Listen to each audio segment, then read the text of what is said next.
Hi friends, Siya here. I hope आप लोग अच्छे होंगे, स्वस्थ होंगे, सुरक्षित होंगे और खुश होंगे अपनी लाइफ में। So welcome back to the world of healing light worker Siya 1111। तो मैं फिर से एक नई रीडिंग के साथ हाजिर हो गई हूँ। और ये जनरल रीडिंग है, जेंडर वाइज रीडिंग बिल्कुल भी नहीं है। तो इसे हर एक जेंडर के लोग देख सकते हैं। प्लस जो रेजोनेट करे वही रखिए, जो रेजोनेट ना करे वो बाकी लोगों के लिए छोड़ दीजिए। सो चलो चलते हैं रीडिंग की ओर।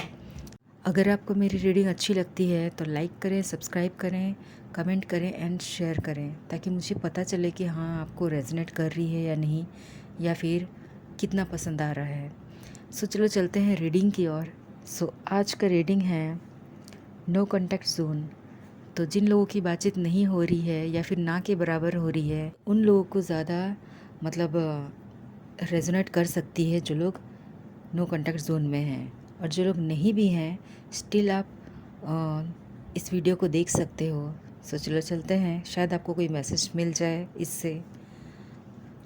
तो यहाँ पे 5 of wands, the strength, 10 of swords, the moon, the judgment, king of swords, 9 of cups. सबसे पहले तो ये नज़र आ रही है कि आप दोनों की जो माइंडसेट है, जो सोचने की वे ऑफ थिंकिंग जो है, वो चीज़ कहीं ना कहीं मिसमैच हो रही है। मतलब मैच ही नहीं हो रहा है। वो कुछ सोचते हैं, आप कुछ सोचते हो, वो कुछ करते हैं, आप कुछ करते हो। तो दोनों का जो, अगर कोई पॉइंट भी रखते हो तो दोनों का जो पॉइंट है वो पैरेलल लेवल में जाता है। मतलब पूरा स्ट्रेट पैरेलल लेवल में जाएगा, वो कहीं पर भी उसका मतलब मिलेगा नहीं।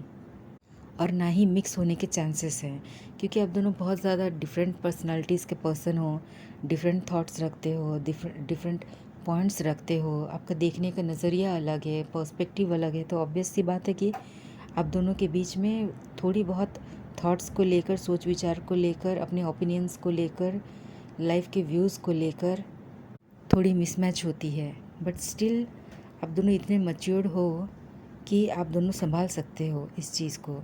ऐसा नहीं है कि आप एक दोनों के ऊपर डिपेंडेंट हो जाते हो। और अगर दोनों के बीच में कुछ गलती, मतलब इस रिलेशनशिप में कुछ गलती चल रही है, तो आप मतलब ये नहीं कि वो पहले इनिशिएट करे या आप इनिशिएट करो, ऐसा नहीं है। आप दोनों थोड़ा वेट करते हो और उसके बाद अगर सामने वाला कुछ रेस्पॉन्स नहीं देते हैं तो आप खुद इनिशिएट करते हो। अदरवाइज़ कुछ दिनों के लिए शांत रहते हो, क्योंकि कहीं ना कहीं आप दोनों को ही मालूम है कि अगर जब पॉइंट्स ही नहीं मिल रहे हैं तो फॉर एंड अगेंस्ट वाला चीज़ यहाँ पे होगी ही होगी। और आप दोनों के आर्गूमेंट्स और ज़्यादा बढ़ेंगे। जितना आप नहीं चाहते उससे ज़्यादा आर्गूमेंट्स होंगे। तो इसीलिए कहीं ना कहीं आप दोनों पीछे हट जाते हो कि नहीं, चलो जो हो रहा है देखा जाएगा, लेकिन अभी आर्गूमेंट्स नहीं करनी है। तो इस मतलब इस रीज़न की वजह से अभी आप दोनों की बातचीत नहीं हो पा रही है। आप दोनों को ही मालूम है, जैसे मतलब यहाँ पे दिख रहा है कि एक स्ट्रॉन्ग पर्सनालिटी है आप दोनों की। तो स्ट्रेट फॉरवर्ड बोलते हो, मतलब चीज़ों को ऐसे घुमा फिरा के बोलना आपका आदत नहीं है। सीधे सीधे बोलते हो और इस वे में बोलते हो कि आप इतना उस समय ध्यान नहीं देते कि सामने वाले को वो चीज़ चुभ सकती है, वो बातें चुभ सकती है, जिसकी वजह से सामने वाला हर्ट हो सकता है। आपको अंदर ही अंदर मतलब इस चीज़ का अंदाज़ा है कि हाँ, अगर ऐसा बोलूँगा या फिर बोलूँगी तो सामने वाले को हर्ट होगा। लेकिन स्टिल आपकी नेचर में है स्ट्रेट फॉरवर्ड बोलना, सीधा सीधा बोलना। तो कहीं ना कहीं आप बोल देते हो उस चीज़ को और बाद में रियलाइज़ करते हो कि वो कितनी हर्टफुल थी, आपको वो बातें नहीं करनी चाहिए थी। क्योंकि जब वो खुद, जब मतलब आप अकेले रहते हो और खुद ही उस चीज़ को सोचते हो कि अगर उसकी जगह मैं होता या मैं होती, तो ऑब्वियस बात है कि मैं टूट जाता, बिखर जाता, या फिर बहुत ज़्यादा लड़ाई करता या फिर लड़ाई करती। लेकिन आपके पर्सन ने शांत होकर चुपचाप से सुन लिया। तो यहाँ पे कहीं ना कहीं अभी आपके अंदर वो करेज की कमी हो रही है, वो स्ट्रेंथ की कमी हो रही है। को मतलब किस तरीके से फेस टू फेस उनसे मिल के, या फिर मतलब उनके साथ उस आर्गूमेंट, जो भी आर्गूमेंट हुआ उसके लिए आप माफ़ी मांगो या फिर अपोलोजाइज़ करो। यहाँ पे जितनी चीज़ें ख़राब लग रही है, मतलब ऐसा लग रहा है कि चीज़ें बहुत ज़्यादा बिखर गई है, लेकिन एक्चुअली में चीज़ें उतनी बिखरी नहीं है। यहाँ पे बस मिसकंसेप्शन हो गया है या फिर मिसअंडरस्टैंडिंग हो गई है चीज़ों को लेकर, पॉइंट्स को लेकर। आप कुछ और बोलना चाहते थे लेकिन कुछ और बोल दिए और उन्होंने कुछ और ही समझ लिया। तो इस तरीके से बातें यहाँ पे हुई है। मिसअंडरस्टैंडिंग बहुत ज़्यादा बढ़ गई है। उनको ऐसा लग रहा है कि आप कुछ छुपा रहे हो, या फिर आप उनकी बात नहीं समझ रहे हो, उनके पॉइंट नहीं समझ पा रहे हो, या फिर आप उनकी केयर नहीं करते हो, इसलिए ये चीज़ को मतलब मानने के लिए रेडी नहीं हो, डिनाई कर रहे हो, और यही सेम चीज़ आपको भी लगता है। तो दोनों ही इस बात के लिए कहीं ना कहीं दुखी हो अंदर से, कि दोनों की बातें एक दूसरे को चुभती है, प्लस करेज इकट्ठा नहीं कर पा रहे हो, स्ट्रेंथ इकट्ठा नहीं कर पा रहे हो कि बोले तो क्या बोले और कैसे बोले, और ख़ुद को भी कैसे समझाए। मतलब अंदर ही अंदर थोड़ा होता है ना, सैडनेस वाली, सोरोफुल वाली थोड़ी फीलिंग्स है अंदर।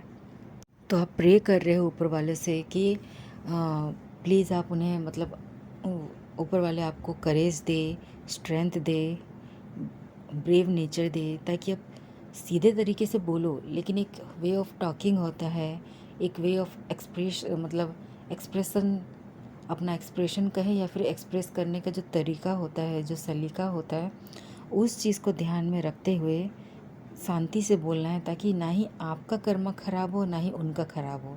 यहाँ पे तो दोनों ही एक दूसरे के मतलब दोनों का स्टोरी सेम है, लेकिन अगर एज एन इंडिविजुअल बोलूँ तो एक ही, मतलब आपकी स्टोरी में वो बैड बन जा रहे हैं, उनकी स्टोरी में आप बैड बन जा रहे हो।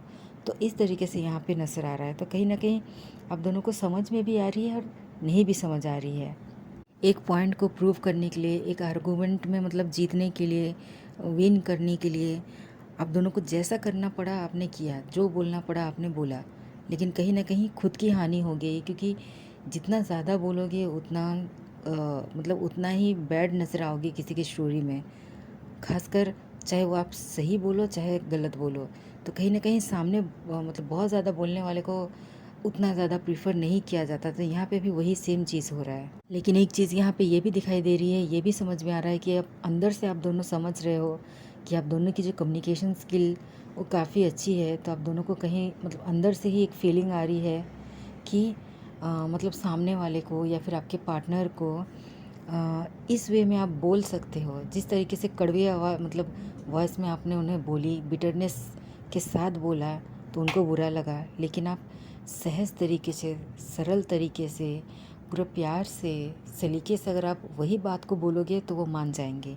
ये जो पॉजिटिव जो एटीट्यूड है लाइफ को लेकर, आपके रिलेशनशिप को लेकर, आपको लेकर, एक होप है, एक फेथ है, एक बिलीव है खुद के ऊपर कि आप समझ जाओगे, तो उसी चीज़ को वो अप्लाई करने की सोच रहे हैं, ताकि उनका भी कर्मा सही रहे, आपका भी सही रहे, एक दूसरे के लिए कुछ गलत ना करें। तो यहाँ पे वही चीज़ दिख रही है। प्लस यहाँ पे ये भी नज़र आ रहा है कि आप दोनों का कहीं ना कहीं विश था कि आप एक दूसरे से मिले, बात करें, रिलेशनशिप में रहें, एक दूसरे को इक्वली प्यार दें, केयर करें, एक दूसरे के साथ घूमने जाएं, अपने ड्रीम्स को जिए, एक दूसरे के साथ बातें शेयर करें, एक दूसरे के साथ फीलिंग शेयर करें, एक दूसरे के साथ सीक्रेट्स मतलब सीक्रेट्स शेयर करें। तो वो सब चीज़ कहीं ना कहीं बंद हो गई है। जो आप सपना देख रहे थे, ड्रीम देख रहे थे, ड्रीमर हो आप दोनों, तो जो सपना देखे थे एक दूसरे के लिए, वो कहीं ना कहीं स्टक हो गई है। तो उसी के लिए आप प्रे कर रहे हो, वो भी प्रे कर रहे हैं कि जल्द से जल्द इस स्टकनेस से आप बाहर आ जाओ और एक दूसरे से बात करने लगो। एक दूसरे का जो फीलिंग्स है, जितना इतना दिन से जो अंदर भरा पड़ा है, उस चीज़ को आप बाहर दिखाओ और उन्हें मना लो, ताकि जो बातें बंद हो गई है वो बातें बंद ना हो, कंटिन्यू हो। तो ये थी फ्रेंड्स, आई होप आप लोगों को पसंद आए। So all the best, take care and thank you.